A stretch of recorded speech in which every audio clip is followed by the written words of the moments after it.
चलिए अपने आत्मा के ज्ञान और ध्यान की ओर।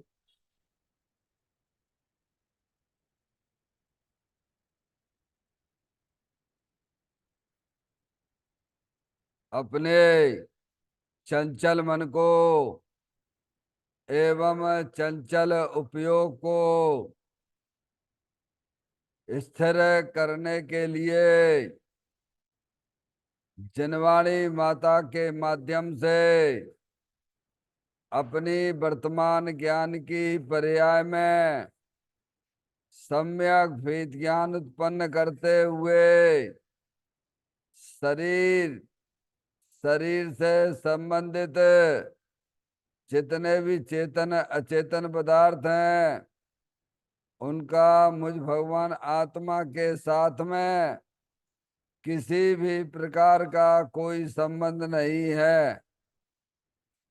इस प्रकार समस्त पर पदार्थों में अपने संबंध की वृत्ति को छोड़ते हुए अंदर में जो अखंड ज्ञान ज्योति स्वरूप भगवान आत्मा है उसमें ही वर्तमान पर्याय का संबंध जोड़ते हुए कि मेरा यह भगवान आत्मा सदा काल शरीर आदि पर पदार्थों से भिन्न प्रकट अखंड ज्ञान ज्योति स्वरूप है। ऐसा अपने आप को जानो और ऐसा ही अनुभव करो कि वर्तमान में ही मेरा यह भगवान आत्मा शरीर आदि पर पदार्थों से भिन्न प्रकट अखंड ज्ञान ज्योति स्वरूप ही है।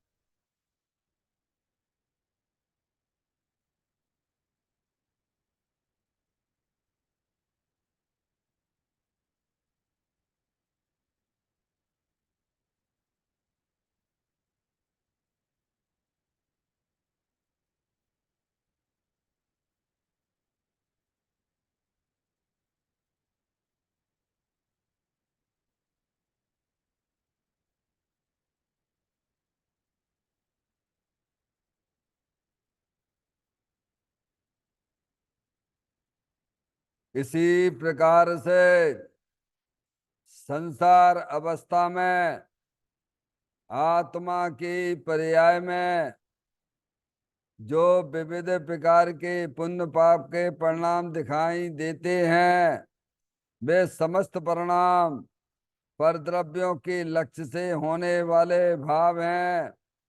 वे हमारे आत्मा का स्वभाव नहीं है। ऐसे समस्त रागादिक परिणामों में एकत्व बुद्धि, ममत बुद्धि, कर्तत्व बुद्धि, भोक्तत्व बुद्धि तथा उन रागादिक परिणामों की ज्ञाता बुद्धि को भी छोड़ते हुए अंदर में जो अखंड ज्ञान ज्योति स्वरूप भगवान आत्मा है जो कि पूर्ण निराकुलता वाला है, सुख शांति के भंडार स्वरूप है, ऐसे ही गायक प्रभु परमात्मा में शरीर रागादिक का भी लक्ष्य छोड़ के मैं तो तीनों काल पूर्ण निराकुलता स्वरूप भगवान आत्मा हूँ, ऐसा अपने आप को जानो और ऐसा ही अनुभव करो कि वर्तमान में ही मेरा यह भगवान आत्मा शरीर रागादिक से भिन्न पूर्ण वितराग आनंद मूर्ति स्वरूप है।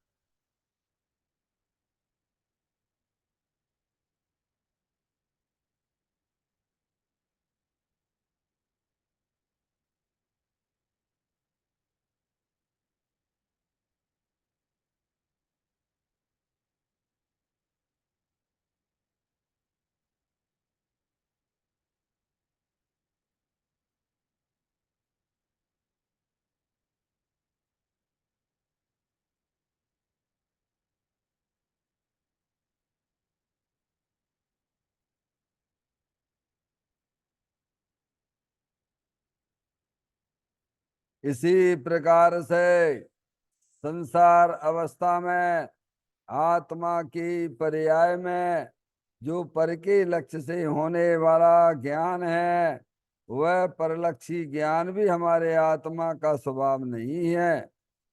ऐसे परलक्षी ज्ञान से भी भेद ज्ञान पूर्वक शरीर रागादिक और परलक्षी ज्ञान की पर्यायों से भी भिन्न मैं तो एकमात्र अखंड ज्ञान ज्योति स्वरूप भगवान आत्मा हूँ, ऐसा अपने आप को जानो और ऐसा ही अनुभव करो कि वर्तमान में ही मेरा यह भगवान आत्मा शरीर रागादिक और खंड खंड ज्ञान की पर्यायों से विभिन्न एकमात्र अखंड ज्ञान ज्योति स्वरूप है।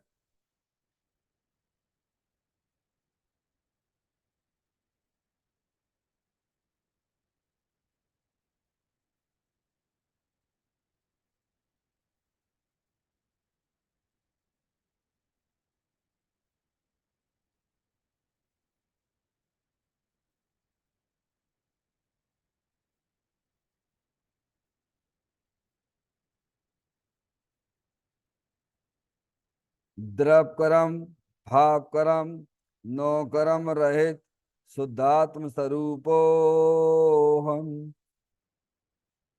मेरा ये भगवान आत्मा सदा काल शरीर आदि नौ कर्मों से भिन्न है।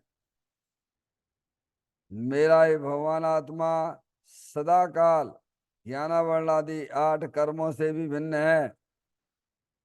मेरा ये भगवान आत्मा सदा काल मोह राग देश भाव कर्मों से भी भिन्न है।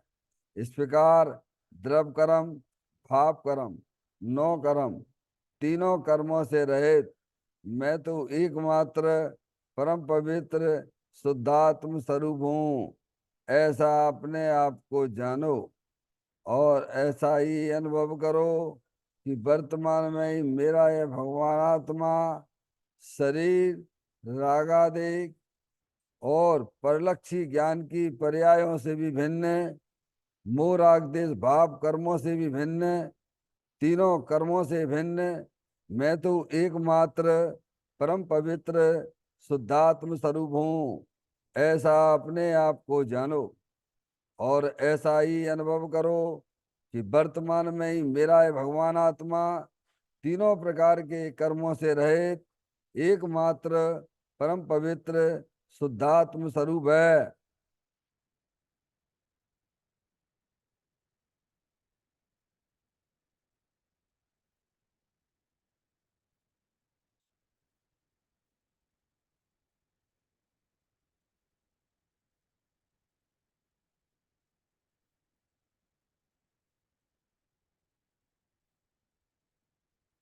ओम नमः सिद्धेभ्य। ओम नमः सिद्धेभ्य। ओम नमः सिद्धेभ्य। चिंतामणि सम स्वयं का चैतन्य तत्व महान है। निज का करूं मैं चिंतवन निज का करूं श्रद्धान में। शुद्धात्मा ही देव है जो गुण अनंत निदान है। मैं स्वानुभव में देख लूं आत्मा स्वयं भगवान है। मैं स्वानुभव में देख लूं आत्मा स्वयं भगवान है। निम्न जान पर ठिया कम कलंक डेवी अपाल दऊ जैन परूं ते पर मपड़वे भी। सब कर्म मल्लिका नाश करवरु प्राप्त कर निज आत्मा। जो लीन निर्मल ध्यान में नम कर निकल परमात्मा। सविनाश कर घन गाति अरवर अंत पद को पा लिया, कर नमन उन जिन देव को, यह काव्य पथ अपना लिया।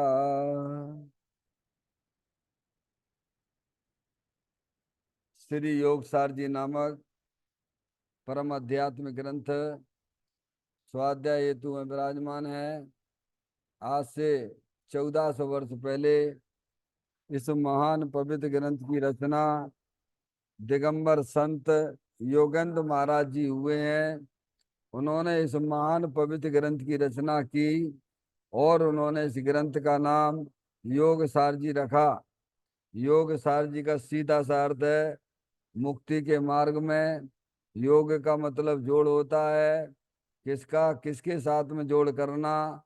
तो अर्यंत परमात्मा कहते हैं कि अपनी वर्तमान शुद्ध ज्ञान की पर्याय का अंदर में जो अपना त्रिकालिक ध्रुव भगवान आत्मा जो सदाकाल द्रव्य कर्म भाव कर्म नौ कर्म से रहित अखंड ज्ञान ज्योति स्वरूप है, ऐसी गायक प्रभु परमात्मा के साथ में अपनी वर्तमान शुद्ध ज्ञान की पर्याय का संबंध जोड़ने का नाम योग है, जिसे शास्त्रीय भाषा में सम्यक दर्शन सम्यक ज्ञान भी कहते हैं। और चैतन्य भगवान आत्मा में ही अपनी वर्तमान पर्याय को मग्न कराना, लीन करना, स्थिर करना, उसे सार कहते हैं, यानी सम्यक चारित्र कहते हैं। तो योग सार क्या हो गया? सम्यक दर्शन, सम्यक ज्ञान, सम्यक चारित्र वाली निर्मल पर्याय, पवित्र पर्याय, जो अपने आत्मा के आश्रय से प्रकट होती है, इसे यहाँ योग सार कहते हैं।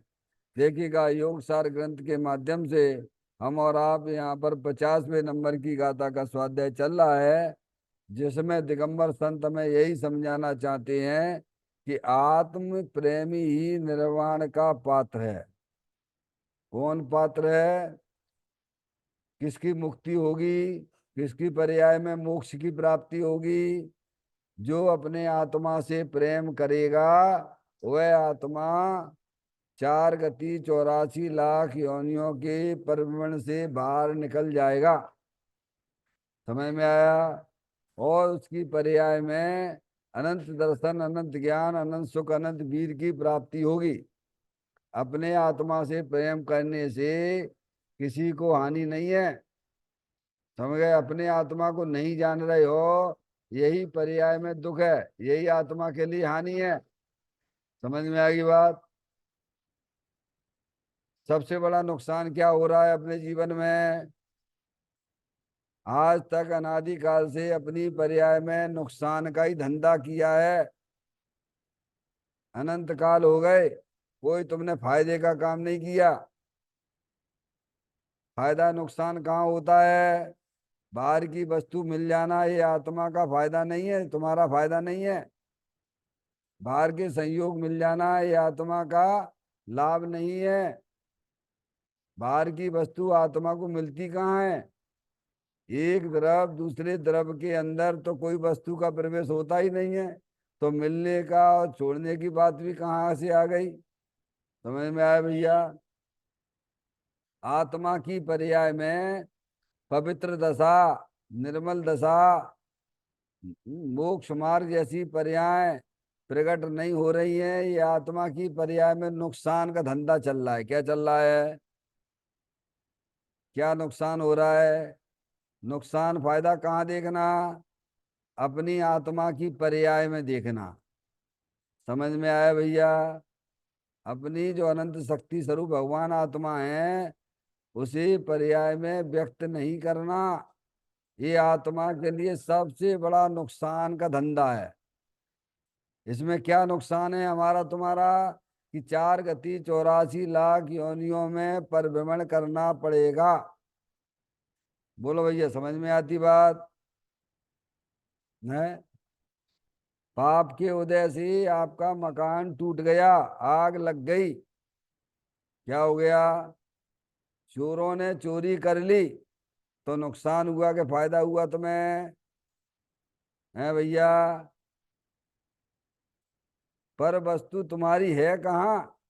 ये दुकान, मकान, स्त्री, पुत्र आदि ये तुम्हारे पुण्य के उदय से मिलने वाली चीजें हो सकती हैं। समझ में आया भैया? पाप के उदय से चली जाती हैं। समझ गए? नुकसान फायदा कहाँ देखना? अपने परिणामों में देखना। अपने परिणामों में रत्नात्र रूपी पर्याय की व्यक्तता नहीं कर रहे हो, ये सबसे बड़ा नुकसान है। और इस नुकसान का फल ये है कि 4 गति 84 लाख योनियों में परिभ्रमण ये आत्मा कर रहा है। यानी आत्मा यानी तुम स्वयं। सबसे पहले हमें अपने आत्मा का ज्ञान करना चाहिए। आत्मा का ज्ञान करने में किसी आत्माओं को कोई तकलीफ नहीं होगी। क्या कह रहे भैया? अपने आत्मा का ज्ञान करने से, अपने आप को आत्मा रूप स्वीकार करने से नुकसान नहीं होता भगवान, बल्कि तुम्हारी पर्याय में जो अनादिकाल से मिथ्यात भाव विपरीत मानता जो चली आ रही है ना, वो छूट जाती है। क्या हो जाती है? आपका नाम मोक्ष मार्ग में लिख जाएगा। आपने अपने आप को आत्मा रूप स्वीकार किया, आपने अपने आत्मा से प्रेम किया, आपने अपने आत्मा की दृष्टि करी, समझ आए? तत्काल ही आत्मा की पर्याय में जो संकट मोह राग देश का चला आ रहा है वह दूर हो जाता है। क्या है? अब वो संकट हमने स्वयं बना के रखा हुआ है, और वह संकट मोह राग देश का कोई परद्रव्य के कारण से नहीं है। माधुरी, समझ में आती बात? ये मोह राग देश रूपी जो परिणाम जीव की पर्याय में चले आ रहे हैं, ये आत्मा के लिए बहुत बड़ा संकट है। ये नुकसान हो रहा है।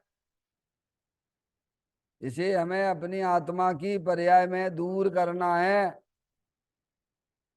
यह दूर आप कर सकते हो। समझ में? अरे परद्रव को अपना जानना मानना छोड़िए, और क्या है? अपनी चीज को अपना जानिए, अपना मानिए। अरे आत्म वस्तु है कि नहीं है? पहले बताओ, आत्म वस्तु है कि नहीं है? है? ये जानने देखने वाला ही आत्मा है, अरूपी है, जो अनंत शक्तियों से भरेलो भगवान आत्मा है। इसे ही अरिहंत परमात्मा ने आत्मा कहा है। समझ में आया भैया? इसमें अपनापन लाइए। अब शरीर में अपनापन करोगे, शरीर को अपना मानोगे, तो संकट चालू हो गया तुम्हारा। मोह का संकट, काय का संकट? जब शरीर मेरा है तो दुकान मकान कौन की है? बोलो भगवान। नहीं आई समझ में? ये मम्मी पापा कौन के हैं? जब तुमने पहली घड़ा उल्टा रख लिया भगवान मान्यता का। नहीं आई समझ में? जब आपने मान्यता का घड़ा पहला ही उल्टा रख लिया, तो आप समझिए बाकी घड़े उल्टे लगेंगे कि सीधे लगेंगे? हैं? अनादिकाल से हमने उल्टी मान्यता का घड़ा रखा हुआ है। हम हैं तो चेतनेश्वर भगवान आत्मा, अनंत शक्तियों से भरेले भगवान आत्मा हूं, लेकिन हम अपने आप को क्या माने बैठे हैं? कोई अपने आप को लड़का मानता है, कोई अपने आप को लड़की मानता है। समझ में आया भैया? सब जानने देखने वाली चेतन आत्म वस्तु है। तो जो आत्मा को जानते हैं, समझ गए? आत्मा को जानने पर नुकसान कुछ भी नहीं है, बल्कि फायदे ही फायदे हैं। क्या है बोलो? कितने फायदे हैं बेटे?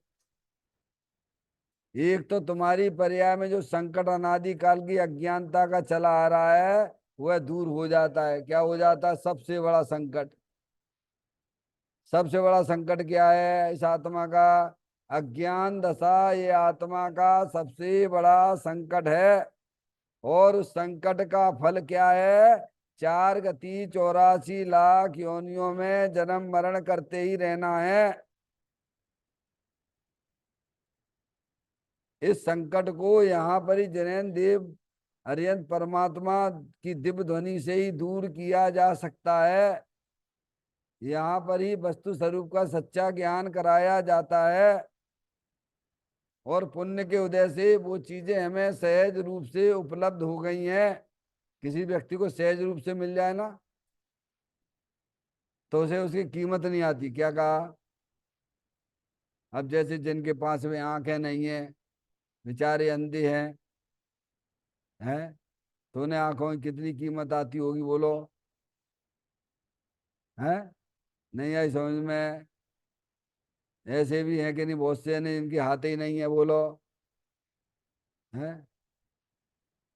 अभी हमें क्या है, अभी हमें कीमत नहीं आती है, सब अंग बढ़िया चल रहे हैं, कोई कीमत नहीं है। समझ में आए भैया? और जैसे ही जो है क्या हो गया, पैरालिसिस हो गया, वंदना, फिर बंसर्ड हो गया ना, पैरालिसिस हो सकता है कि नहीं हो सकता है? हैं?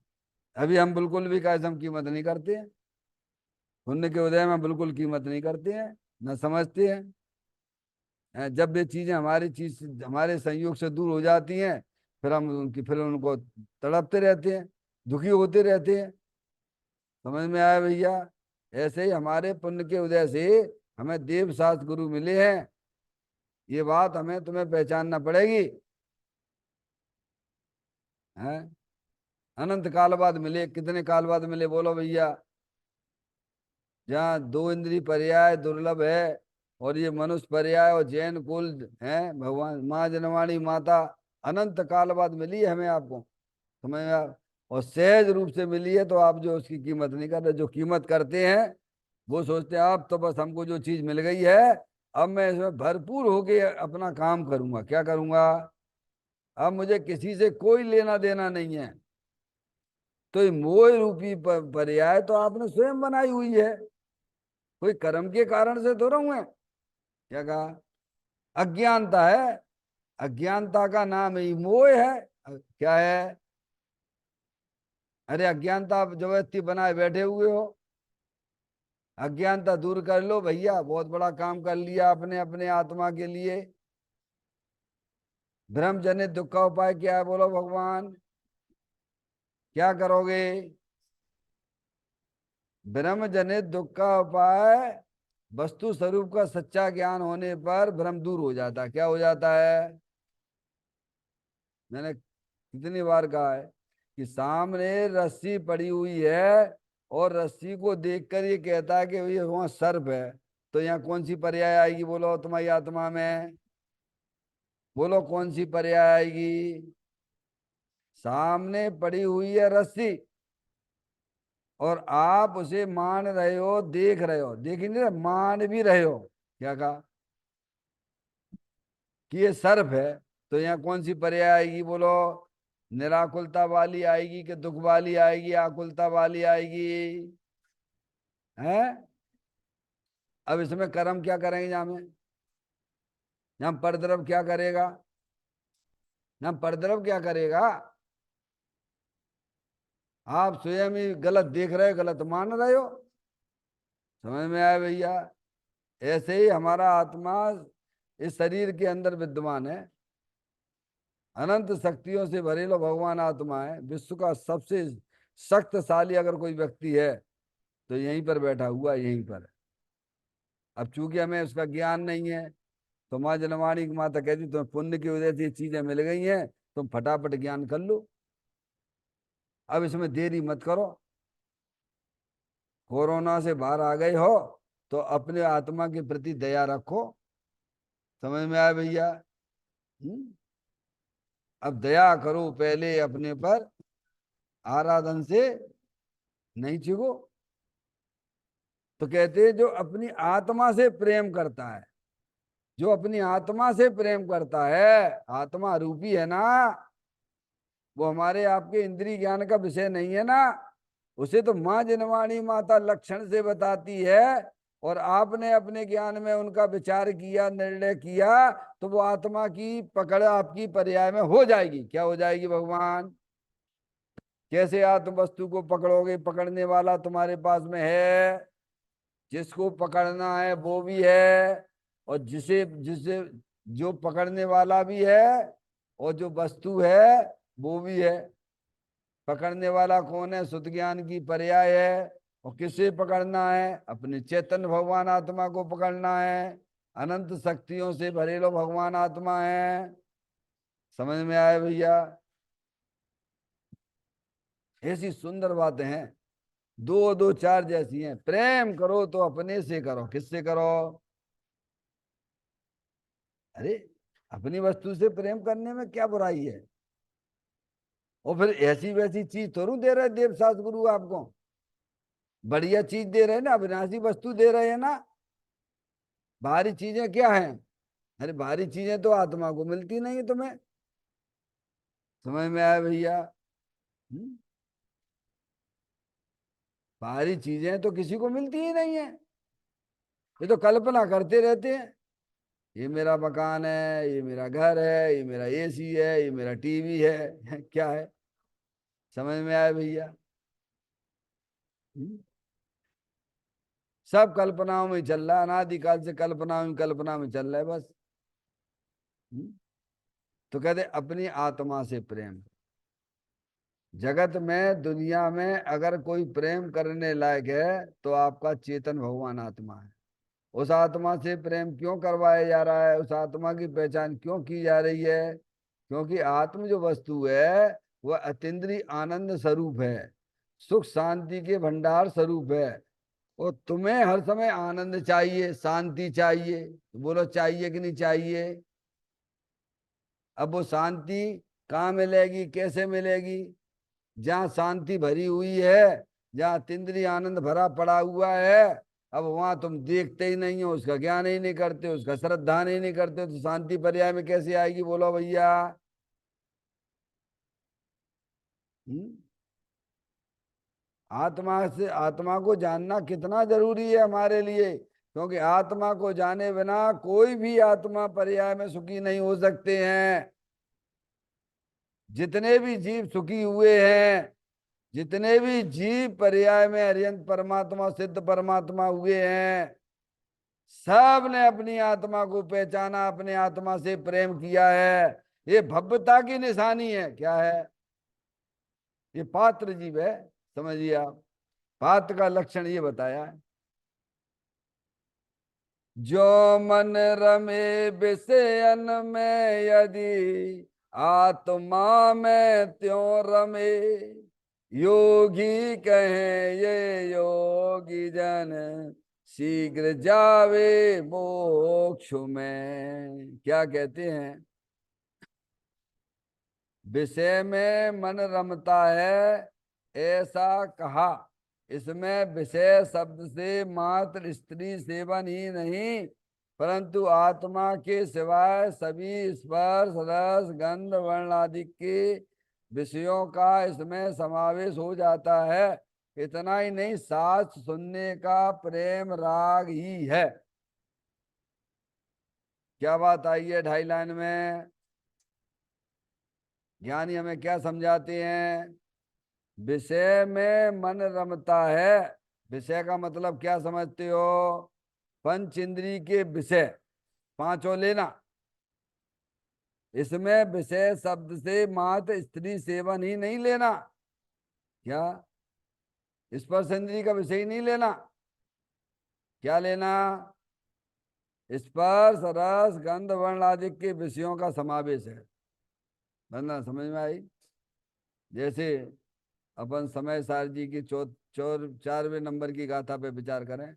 काम भोग बंधन की कथा जीव ने अनादिकाल से सुनी है, परिचय में आई है, और अनुभव भी चल रहा है, आचरण भी करता है। लेकिन एकत्व विभक्त भगवान आत्मा की बात न कभी सुनी है, न कभी परिचय में आई है, और न कभी अनुभव किया है। समझ में आया भैया? काय की सुनी है? काम भोग बंधन का था, तो काम भोग में क्या लेना? काम भोग बंधन की कथा में क्या लेना? काम भोग में क्या लेना? काम में केवल है काम भोग। काम में स्पर्श इंद्री, 2 इंद्रियां, हम गया। और स्पर्श और रसना काम में, और भोग में, ये तीन। कौन कौन सी? चक्षु इंद्री, कर्ण इंद्री और घ्राण इंद्री। समझ में आया? काम भोग में दोनों आ गए, पांचों आ गई। क्या आ गई? ऐसे ही यहाँ विषय शब्द लिया गया है, उसमें केवल स्पर्शन इंद्री का विषय ही नहीं लेना। अब आए बहुत से लोग हैं क्या करते हैं कि साहब हमने जो है ब्रह्मचर्य ले लिया है। क्या ले लिया है? ब्रह्मचर्य है हमारा। समझ में आ गई ये बात? जैसे है ना, बहुत से ब्रह्मचारी है ना, बहुत से ब्रह्मचारी हैं, ब्रह्मचर्य ले लेते हैं। अब वो क्या समझते हैं ब्रह्मचर्य का मतलब, कि केवल स्पर्श इंद्री के विषय को नहीं भोगने का नाम ब्रह्मचर्य नहीं है। क्या है? एक सज्जन थे, हैं, ब्रह्मचारी तो बाद में हुए, तो मेरे पास जब आश्रम में आए, उस समय मैं नियम से पालन करता था। 2 साल का नियम ले लिया, 3 साल का नियम ले लिया। समझ में आया भैया? तो मेरे से बोला कि अनिल जी हमें ब्रह्मचर्य दे दो। वंदना समझ में आई? तो मैंने कहा भाई अभी तो हमने ही ब्रह्मचर्य नहीं लिया, तो हम आपको ब्रह्मचर्य कहाँ से दे दें? तो आप इतनी जल्दी क्यों कर रहे हो? अभी आप जैन धर्म की, जैन दर्शन के शास्त्रों को पढ़ो। तो हमारे पिताजी हमारे लिए शादी संबंध के लिए पीछे पड़े हुए हैं। हमने, तुम्हारी उम्र कितनी है अभी? उम्र तो अभी 26 साल है। तो कोई बात नहीं है, अभी तुम्हारे पास एट लिस्ट जो है 30 साल तक तो है कि नहीं? 4 साल हैं अभी तुम्हारे। तो उनको बोल के रखिए पिताजी को, 30 साल पे करेंगे हम। अभी हमको जैन दर्शन पढ़ना है, जल्दी क्या है? आजकल तो 30 साल भी कम हो गई है, समझ गया? तो 32-35 साल के बच्चे हो जाते हैं, पता ही नहीं पड़ता है। समझ में आया भैया? ये तो उस समय की बात कर रहा हूँ जब मैं 94 में, 88, 90, 91 में आश्रम में रहता था, तब की बात है। समझ में आ गई भैया माधुरी? तो हमने किया यार, तो आप ब्रह्मचर्य तो नहीं, आप ब्रह्मचर्य का ऐसा नियम ले लीजिए कि जो है, 2 साल का हमारा नियम है, 3 साल का नियम है, और स्वाध्याय करेंगे। तो हमने तो नहीं दिया। तो हमने पूछा परिवार में और कौन कौन है तुम्हारे? तो उन्होंने कहा कि परिवार में हमारी एक बहन भी है। अच्छा, तो हमने, वो क्या करती है?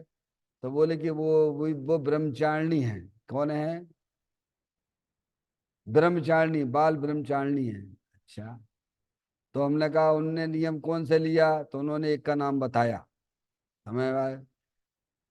एक महाराज जी का नाम बताया।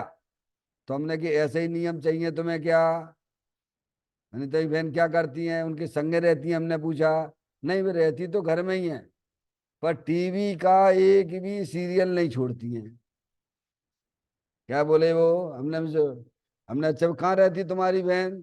तो संग में रहती है क्या? नहीं, संग में नहीं रहती हैं, रहती तो घर में ही है, लेकिन टीवी का एक भी सीरियल नहीं छोड़ती हैं। तो हमने, ऐसे ही तुम्हें ब्रह्मचर्य चाहिए क्या? क्या ऐसे ही चाहिए टीवी देखते रहना? अरे भाई, ब्रह्मचर्य का घात होता है उसमें। केवल स्पर्श इंद्री के विषय भोगों को नहीं भोगने का नाम ही नहीं है। समझ में आया? विषय सेवन है, पांचों इंद्रियों के विषयों के सेवन का निषेध की होता है उसमें। समझ? अब लोग है चक्षु इंद्रिय है अपना, जो मोबाइल में लगे रहते हैं, बोलो। केवल स्पर्श इंद्री क्यों लेते हो आप? रसना इंद्रिय, रसना इंद्रिय की लोलपी हो। क्या है? नहीं आई समझ में? अरे आपको तो पांचों इंद्रिय के विषयों को जीतना है कि नहीं जीतना है? अरे स्वाधीनता का जीवन, अपना बिजनेस चालू करना है कि नहीं करना है? स्वाधीनता का बिजनेस अच्छा है कि पार्टनरशिप वाला अच्छा है, बोलो? हैं? सीधी सी बात है, सभी जानते हैं भैया ये बात तो। हैं? पार्टनरशिप तो मजबूरी है। क्या है? पार्टनरशिप से रहना ये तो जीव की मजबूरी है। हमें हर जीव स्वाधीनता का ही बिजनेस चाहता है ना। तो ऐसे ही हमारा स्वाधीनता का, समझ में आए? ये पंचेंद्रिय के विषय जो है, ये जो है कहते हैं, इन सबके विषयों को हमें जीतना है। क्या करना है? हमें अपनी पर्याय में स्वाधीनता का जन्म पैदा करना है, स्वाधीनता रूपी पर्याय पैदा करनी है। तो स्वाधीनता रूपी पर्याय आत्मा को जान के ही होगी ना भगवान। स्वाधीनता वाली पर्याय का नाम क्या होगा? पवित्र पर्याय होगी। सम्यक दर्शन, सम्यक ज्ञान, सम्यक चारित्र वाली निर्मल पर्याय होगी। और वह पर्याय अपने द्रव्य स्वभाव के सन्मुख होगी कार्य करती है। वह स्वाधीनता का जन्म कहलाता है। उसमें पंचेंद्रिय के विषयों का जीतना हो जाता है। समझ में आया भैया? यहाँ तो बहुत ऊंची बात करने वाले हैं आगे। अभी तो हमें पाप में कई रस नहीं टूट रहा है। काय का? काय का? अभी यहाँ तो कह रहे शास्त्र सुनने का प्रेम राग ही, इतना ही नहीं, केवल पंचेंद्रिय के विषयों का नहीं, पंचेंद्रिय के विषयों का रस है तो पाप भाव है। और शास्त्र पढ़ने का जो रस हमें चलता रहता है उस रस को भी तोड़ने की बात है। अरे राग को तो जीतना है ना भगवान। राग तो संसार का ही कारण है। अशुभ राग संसार का कारण है कि शुभ राग संसार का कारण है? बोलो। भगवान ने कौन सा राग संसार का कारण बताया है? मुक्ति का मुक्ति वाला राग शुभ राग वह मुक्ति का कारण। अशुभ राग वह जो है संसार अभी आने वाली है 71 नंबर का था, आएगी इधर इसमें। बिरले पुरुष ही कहें क्या है? पाप भाव तो पाप है ही, लेकिन पुण्य भाव भी पाप है। ये बिरले पुरुष ही जानते इस बात को। क्या भगवान? बिरले पुरुष, मोक्ष मार्ग पे चलने वाले ज्ञानी ही इस बात को जानते हैं। समझ गए आप? इसीलिए यहाँ ये बात बताई जा रही इस पैराग्राफ में, केवल एक स्पर्श इंद्री के विषय को ही विषय ना लेना, उसमें पंचेंद्री के विषयों का लेना। पंचेंद्री के विषयों की तरफ हमारा उपयोग जो जाता है उसका आश्रय जो लेती है पर्याय, वह संसार का कारण है। अभी क्या है, अपने ज्ञान में 24 घंटा कैसे कैसे लोगों को बसा के रखते हो। बोलो, तारूखोर गंदे लोग, तो तुम्हें पुण्य होगा कि पाप होगा? बोलो भैया। गंदी गंदी फिल्में देखना, क्या करना, उनके बारे में सोचते रहना, तो तुम्हें पुण्य होगा कि पाप होगा? बोलो माधुरी। और देव सास गुरु को निहारना, उनकी छवि अपने ज्ञान में लेना, क्या कह रहे हैं? तो पुण्य भाव है। पुण्य पाप भाव समझते हो भगवान? संसारी जीवों को अपने ज्ञान में बसाना ये पाप भाव है। और देव सास गुरु की को ज्ञान में उनकी छवि बना के रखना यह पुण्य भाव है। और ज्ञानी और जो अरिहंत परमात्मा ने अपना आरूपी चेतन भगवान आत्मा, वो ज्ञान में बस जाना, वो क्या है? मोक्ष मार्ग है, वो धर्म है, वो आत्मा का प्रेमी है वो। समझ में आया भैया? उससे स्वाधीनता का जन्म होता है। ये सब पराधीनता है। पहले पाप भाव की रुचि छोड़ो, क्या फिर पुण्य भाव ज्ञानी जीवों की पर्याय में भी होता है, पर वे उसे उपाधि मानते हैं कि ये रूप से जानते हैं। अशुभ भाव से बचने हेतु ज्ञानी को शुभ आता, पर वह उसका करता न होता, रहता उसका ज्ञाता। आओ तुम्हें ध्रुव धाम दिखा दूं, दिखला दो ना, आत्म में रमना सिखला दूं, सिखला दो ना। बोलो। अरे जिसके ऊपर पंच परमेष्टि मोहित हो गए भगवान हैं, क्या कहा भैया? जिनकी अपन माला जपते हैं वे किसके ऊपर मोहित हैं? ऐसे पंच परमेष्टि के ज्ञान में कौन बस रहा है? बोलो। हैं, ऐसे महापुरुषों के ज्ञान में अपना आत्मा बसता है, तो वो चीज हमारे भी ज्ञान में आना चाहिए कि नहीं आना चाहिए? दुनिया के भोग देख के तो लगता है कि भाई साहब हमारा भी ऐसा मकान होना चाहिए, ऐसी ऐसी चीजें हमारे घर में भी होना चाहिए। क्या भगवान तुम्हें ये समझ में नहीं आती है कि पंच परमेष्टि जिस पे रीझे हुए हैं वो चीज पे मैं भी रीझने के लिए तैयार हूं। क्या भगवान, और आपको कहीं जाना नहीं है। आत्मा ही स्वयं भगवान है। आत्मा स्वयं अतीन्द्रिय आनंद स्वरूप है, शाश्वत रूप से विद्यमान वस्तु है। वह कहीं दूसरी जगह नहीं है। शरीर के अंदर राग के पीछे चेतनेश्वर भगवान आत्मा वो अंदर में ही विराजमान है। बताइए आप। अब देखना नहीं आता है तो माँ जनमानी माता से देखना सीख लो, एक ही बात सीखने है। क्या भैया, ये बार बार तुम्हें ये झंझट खत्म। फिर मनुष्य पर्याय मिली कि ना मिली, और मिली क्यों बेटे, फिर पढ़े, फिर अपने हैं कितने स्कूल में जा रहे हैं, कॉलेज में जा रहे हैं, कैसी गर्मी में सर्दी में, क्या इस समय कितने कितने कष्ट कष्ट से होते हुए निकल रहे हो भैया हैं। और फिर जो सीए कर लिया, इंजीनियरिंग कर ली, वहां में दिमाग रहे हैं क्या हो गया भैया। अब सब चीजों से अपन पार हो गए हैं, तो अब ज्ञान के नेत्र खोलिए। अब हमें वो काम करना है कि मनुष्य तिर्यंच गति की तो बात है, छोड़ दो। तिर्यंच गति में तो मेरे को जाना ही नहीं है। अरे अब मुझे मनुष्य पर्याय में भी नहीं जाना है। समझ में आया भैया।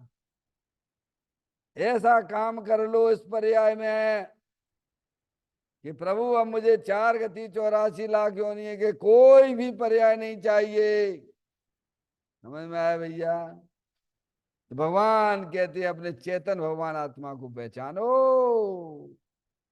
अंदर तेरा चेतन भगवान आत्मा शाश्वत रूप से विद्यमान है, अनंत शक्तियों से भरेलो है। एक बार तुम उसकी दृष्टि तो करो, एक बार तुम उसे अपने ज्ञान में तो बैठा लो, एक बार तुम उससे प्रेम तो करो भाई।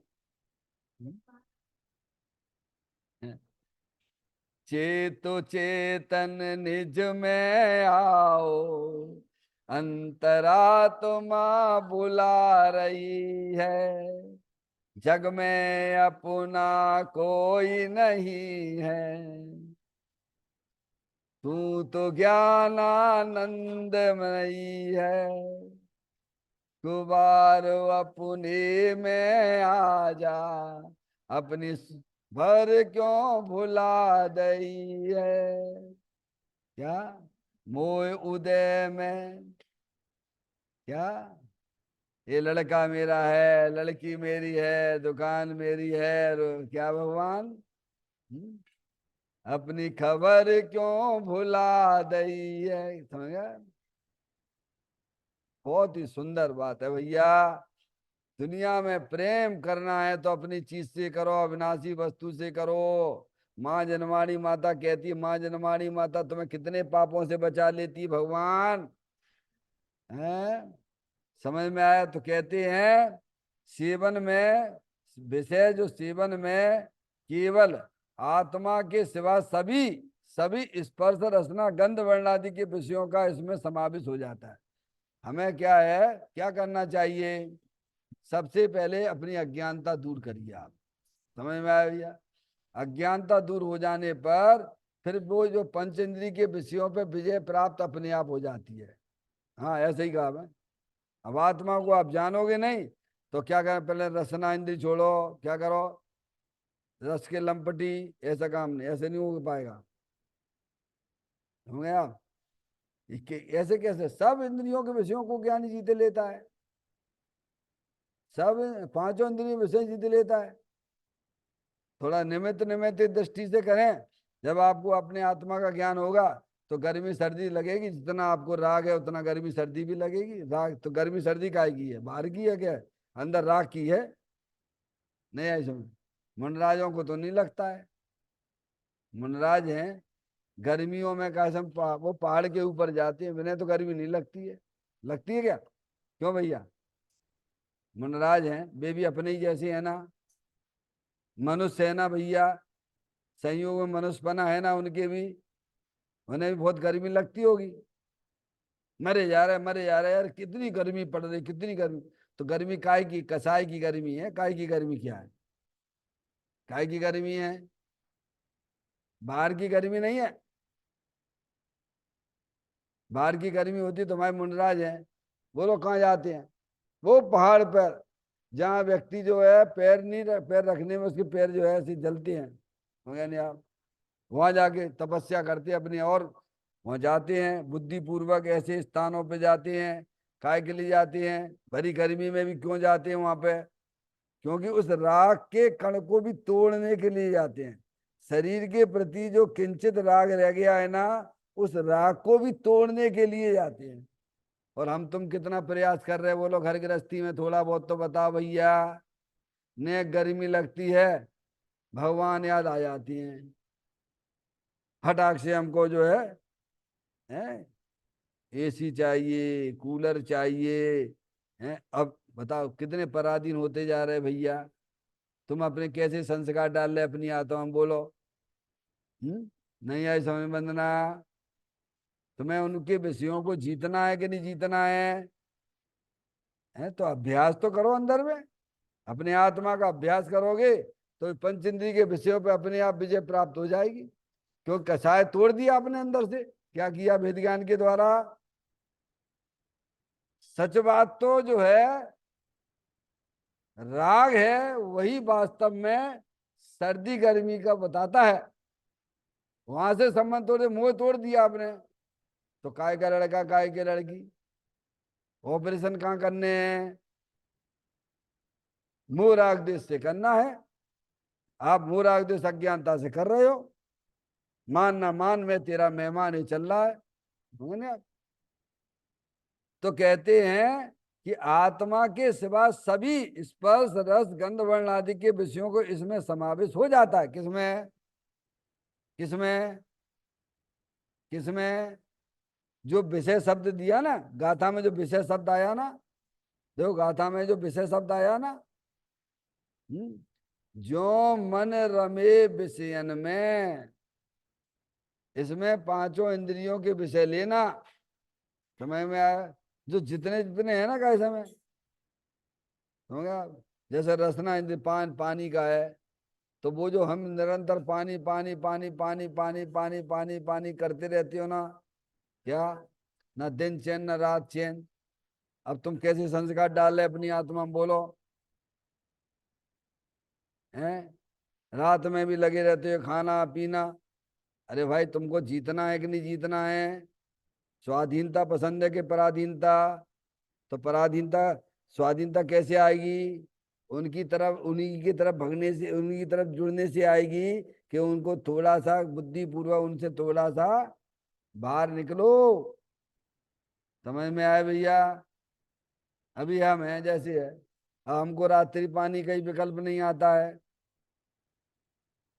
अरे ना माधुरी समझ में आई कि नहीं आई है, तो कुछ तकलीफ होती क्या, तकलीफ तो मोह राग द्वेष की है, काय की है तकलीफ है, तकलीफ काय की है, राग ही नहीं है बात। और अंदर और बढ़िया हो गया, क्या हो गया, अरे अच्छी हो गया और क्या। ऐसे बुद्धि पूर्वक जिनसे हमारे राग तीव्र होते हैं, उन विषयों को हमें तोड़ना छोड़ना चाहिए। क्या करना चाहिए, बुद्धि पूर्वक कह रहा हूं मैं, ये चरणान योग की शैली में बात कर रहा हूं। जिन निमित्तों से हमारे अंदर के परिणाम तीव्र हो जाते हैं, समझ में आया? ऐसे निमित्तों को हमें बुद्धि, वो पंच इंद्रिय के विषयों में सब आ गया। क्या आ गया, चक्षु इंद्रिय का विषय मोबाइल मोबाइल मोबाइल, क्या होगा मोबाइल अपना, चलो ठीक है गृहस्थ अवस्था है तो भ्रष्ट तो मत हो भगवान। समझ में आया भैया, उतना ही यूज करना बस। और फिर देखो आपके साथ कितना अच्छा लगेगा आपको। आप पंचेंद्रिय के विषयों से जितने हटोगे और अपने चेतन भगवान आत्मा का पर्याय में ज्ञान होगा, तो आपको ऐसा लगेगा कि हमें कितनी सुंदर चीज मिल गई है। क्या कहा भैया, क्या होगा, केवल पंचेंद्रिय के विषयों से हट भी गए और अपनी आत्मा को नहीं भी जाना, तो आपकी पर्याय में कसाय की मंदता तो हो सकती है। क्या होगा, लेकिन आप समझो कि हमें संसार सागर से छुट्टी मिल जाएगी तो ना मिलेगी। कसाई की मंदता से संसार से छुट्टी नहीं मिलती है। हमें कसाय का अभाव करना है। क्या करना है? क्या करना है? तो कसाय का अभाव कैसे होता है? वस्तु स्वरूप को सच्चा स्वरूप जान, वस्तु स्वरूप का सच्चा ज्ञान करो। ये शरीर जड़ है, अनंत पुद्गल परमाणुओं का पिंड है, अंदर एक कर्मों की रचना है, वो भी जड़ है। और ये हर समय नए नए रागादिक परिणतियां नई नई, हर समय नई नई पैदा हो रही है। कैसी? परद्रव को अपना जानने रूप, परद्रव को अपना मानने रूप है। और परद्रव को जानने मानने के बाद भी कैसे हम परद्रव का लक्ष्य करके, समझ में आया? भी समझ गए? तो उनको हमें क्या करना है?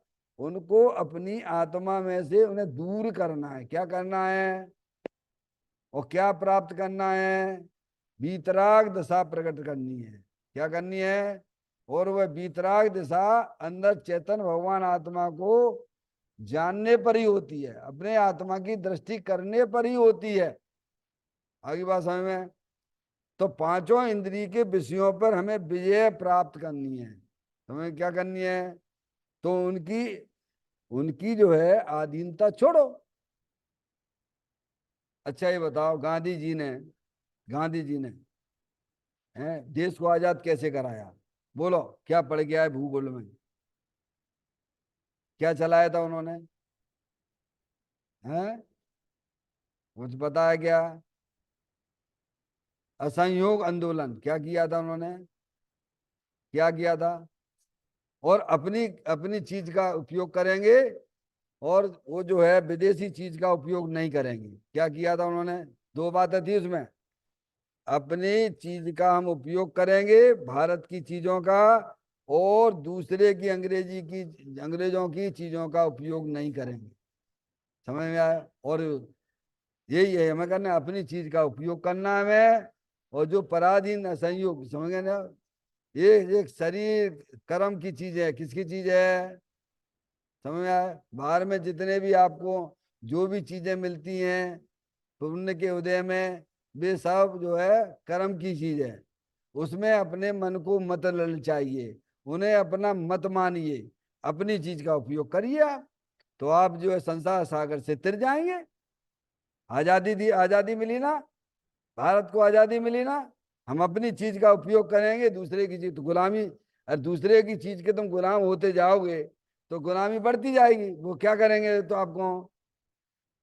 अरे नहीं होता, क्या होता है, किसी व्यक्ति को बिगाड़ना है ना, क्या करना है? गुलाम बनाना है तो क्या करना? सबसे पहले फ्री में उसे खिलाना पिलाना चालू कर दिया। क्या कर दिया? जितने भी होते दारू आरू पीते ना, तो पहले ही पहले क्या करेंगे उन्हें? पैसे से नहीं, फ्री में पिलाएंगे। काय में? बिगाड़ना है ना, तो क्या करेंगे? उसे लत चालू कर देंगे। समझ में आई? पिलाएंगे। अब उसे लगी लत। पहले तो फ्री में पिए, और अब उसके बिना तुम्हें चैन नहीं पड़ेगा। ऐसे ही होता है कि नहीं होता है? समझ? तो हमें क्या करना है? हमें जो है पंच इंद्रिय के विषयों के प्रति विजय प्राप्त करनी है। समझ में आया? और वह विजय प्राप्त भगवान ने कहा है कि तुम्हारा अंदर चेतन भगवान आत्मा जो है ना, अतीन्द्रिय आनंद स्वरूप है, सुख शांति के भंडार स्वरूप वस्तु है। तुम उसको सच्चा ज्ञान करो तो अपने आप ये क्या होने लग जाएगा? कर्म के उदयों के प्रति क्या हो जाएगा? बोलो, उसकी छेड़ालाई भाषा में बोलो। पुण्य पाप फल माई हरख बिल को मत भाई, यह पुद्गल पर जाए उपज बिन से फिर थाई, लाख बात की बात यही निश्चय उरलाओ, तोरी सकल जगदंद फंद निज आत्म ध्याओ। पुण्य के उदय में मिलने वाली, पाप के उदय में जाने वाली चीज ना तो ज्ञानी उनमें हर्ष करते हैं। आप हर्ष करोगे तो आपको दुख भी होगा, अपनी मानोगे तो तुम्हें दुख होगा। क्या होगा? उसे ज्ञान का ज्ञेय बनाओ ना।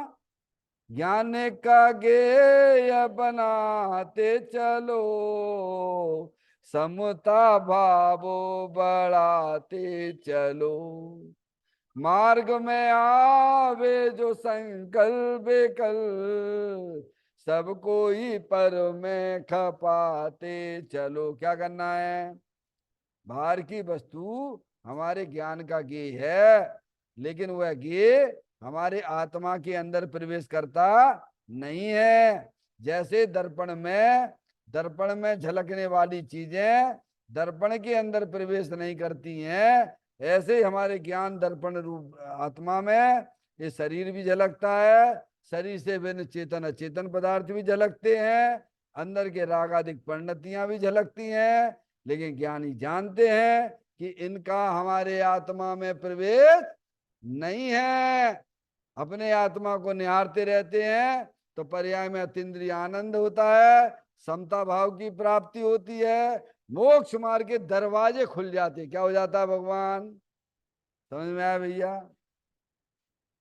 चैतन्य काय सुमरण प्रति क्षण करो रे, भव के अनंत दुख को पल में हरो रे।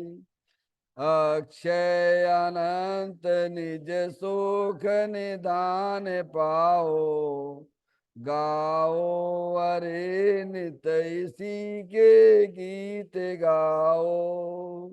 9 बार नमोकार मंत्र का स्मरण